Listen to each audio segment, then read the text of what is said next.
Hello and welcome to a very special Halloween edition of Will Tune for Tacos. Today we're going to be talking about corn since it's Halloween. Wait, alcohol since it's Halloween. I'm fogging up. You have Nurse Eric here, ready to take you through flex fuel setup on a 2018 STI. This car is your pretty standard Cobb flex fuel setup. We have the Cobb fuel pressure offset kit, which is going to tell us if we have any fuel pressure drops. We have the Cobb flex fuel. This is actually a translator, because the flex fuel sensor, which is down there, the flex fuel sensor itself actually reads a frequency, and then it outputs that frequency to this little box, and this box translates it to a 0 to 5 volt voltage that the computer can read and then translate that to an ethanol percentage. This car also has the Cobb fuel pressure stumble fix, and this is the return line, and I'll show you in a minute how we drain the fuel out when it's time to switch to flex fuel. So I tuned this car about 8 months ago on 92 octane pump gas, and nothing has changed. Well, nothing major has changed mechanically on the car, so we're just going to use that old tune and blend it into a flex fuel tune, which is kind of nifty and actually pretty simple as long as you have good parts with known values. When I talk about known values, I mean we have a Cobb SF intake on this car, which has a very well-known calibration, and we have ID Cobb/ID Injector Dynamics 1050 cc injectors, which are also a very good injector, very well-known and very well characterized. So that makes tuning this car honestly super easy. Oh, look at that beautiful car. It's a little dusty today. It's been kind of rainy out, but still gonna put down some great numbers.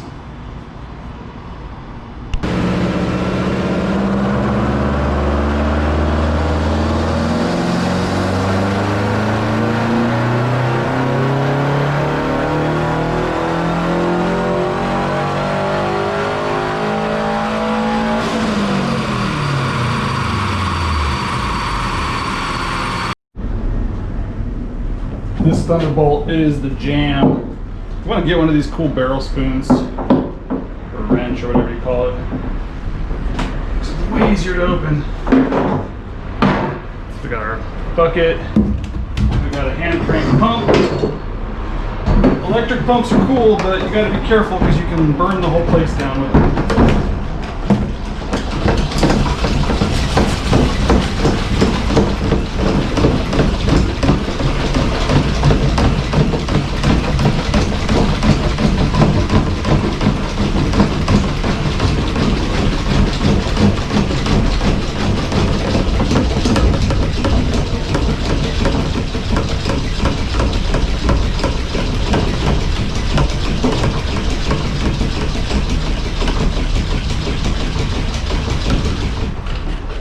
Voila!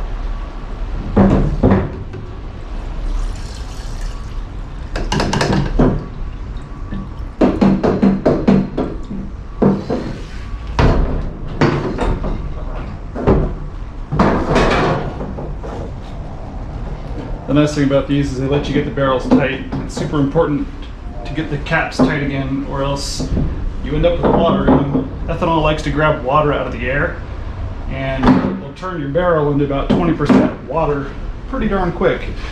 So make sure you're capping them correctly. So we need to come in here. We have ethanol concentration here. Make sure we're connected. There we are. Nope.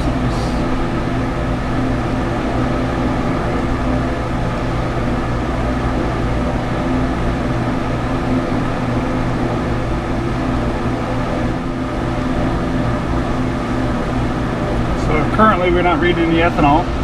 Let's start it up.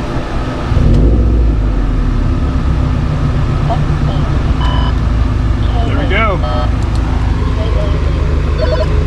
See right here, we're starting to count up our ethanol content. It's going to kind of wander around a little bit as it blends and mixes. Hopefully we can get a little higher than 58. I want to get up around 75 or 85, ideally. The tank wasn't 100% empty, so we might have to go do another 5 gallons to get the blend up.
everyone had a good, safe Halloween, and unlike this car, you didn't drink too much alcohol.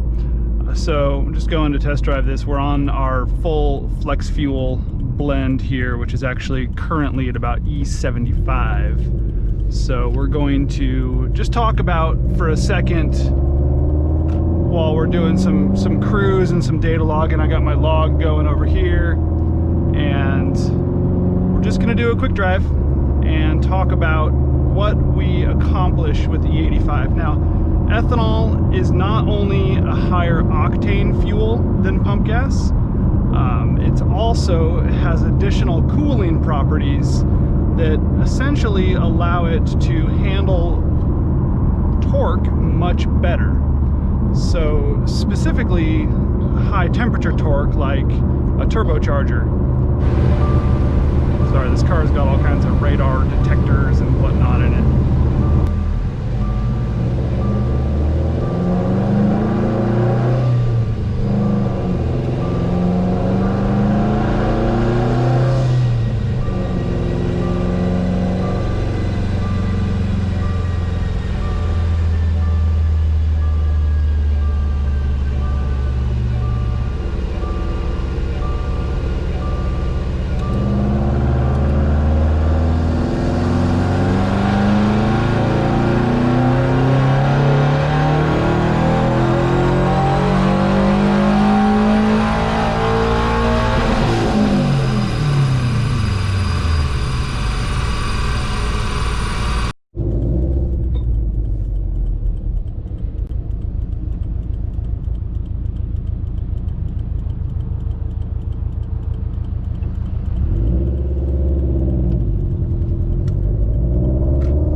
Well, I hope everyone had a good, safe Halloween, and unlike this car, you didn't drink too much alcohol. So I'm just going to test drive this. We're on our full flex fuel blend here, which is actually currently at about E75. So we're going to just talk about for a second while we're doing some cruise and some data logging. I got my log going over here, and we're just going to do a quick drive and talk about what we accomplish with the E85. Now, ethanol is not only a higher octane fuel than pump gas, it also has additional cooling properties that essentially allow it to handle torque much better. So specifically high temperature torque like a turbocharger. Sorry, this car's got all kinds of radar detectors and whatnot in it. So as I had stated earlier, I tuned this car on 92 octane almost a year ago, and it tuned out well. It made about 312 horsepower and somewhere up around 350 foot-pounds of torque. It might have even been a little bit more. These newer STIs with the correct bolt-ons really put out some pretty wild torque numbers. And it is, you know, torque is good, torque is what you feel, but one of the issues that we run into with extreme torque setups like this is torque is also what breaks things. Horsepower can break stuff. Horsepower is essentially torque over time, but torque is that twisting force, and the twisting force is what ultimately is going to break axles, it's going to break differentials, transmissions, it's going to damage clutches, and it can bend rods inside the motor and crack pistons and yada yada. So when we talk about torque generation, it is important to remember that essentially what torque is cylinder pressure, and the cylinder pressure itself is transferred from the piston to the connecting rod to the crankshaft, out to the flywheel, through the transmission, through the drivetrain of the car, and then ultimately to the ground. So torque is what moves the car.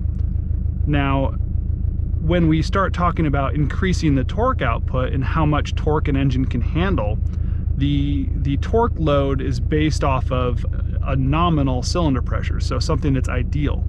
Now, if you have a knock event, cylinder pressure is multiplied almost exponentially. And those knock events are really what damages things more than just sheer torque. Now, yes, sheer torque will eventually, or can just randomly, damage components, but not nearly as much as knock.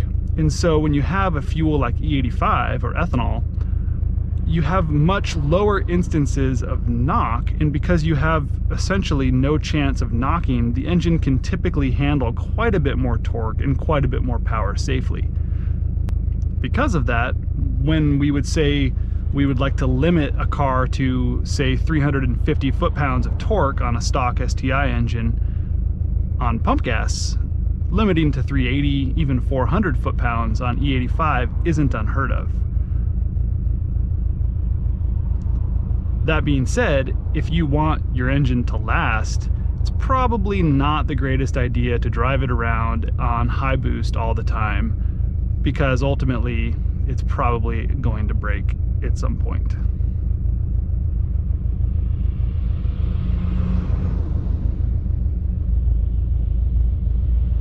We're stuck in construction here, good old construction.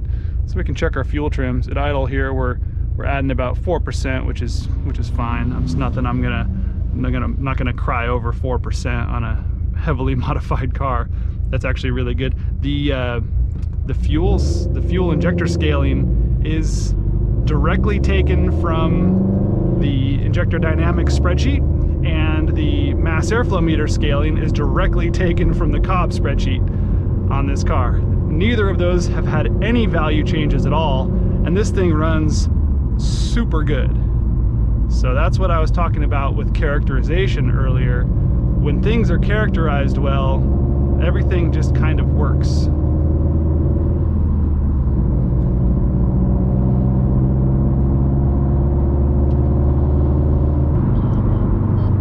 Checking some mid-transitional throttle stuff, making sure that there's not any sort of hesitations or stumbles as you come into boost.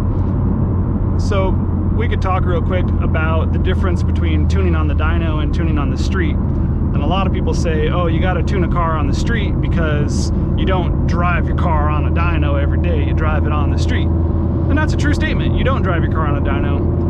And there are things that are very difficult to do on a dyno, like get a feel for how a car is accelerating. The smoothness of acceleration, especially at part throttle, is basically impossible to measure on the dyno.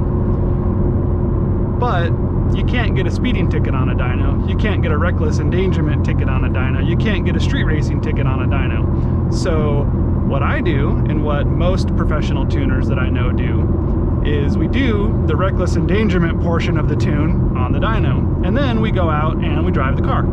I'm just driving, I'm obeying the speed limit, and you know, everything that I'm doing is well and legal, and so I don't have to worry about getting a ticket, you know, potentially losing my insurance, which would cost me my job. So I'm not one of those guys that posts up YouTube videos of me street racing, you know, running from the cops, doing donuts, things like that. I know those things get views, but it's not what I'm about. I'm here to keep staying here and to keep doing things. Got that Mustang in front of us. All the badges pulled off, like you won't know it's a Mustang. I'm hiding. I'm not really a Mustang. Shh. I'm a Taurus. It's got the hyper blinker. It's probably got LED blinkers or something. So yeah, I'm just kind of feeling out the car, making sure that all the transition throttles feel good, part throttle feels good, light acceleration, and even some moderate acceleration here in a minute. Oh, I lost my connection. That's no good. My data log is gone.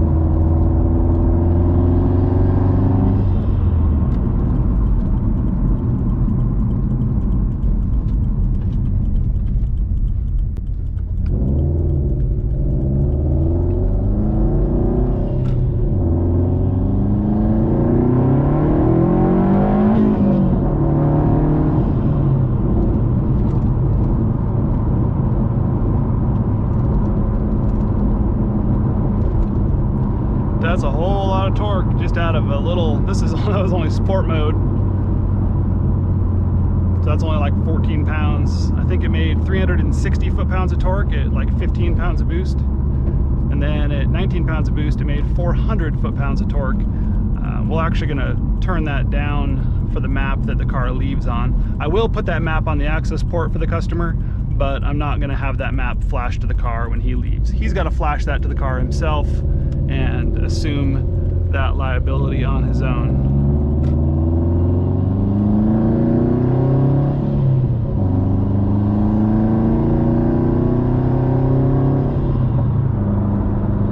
Yeah, this car feels pretty good. I'll like restart my access port. I don't know what's going on with that.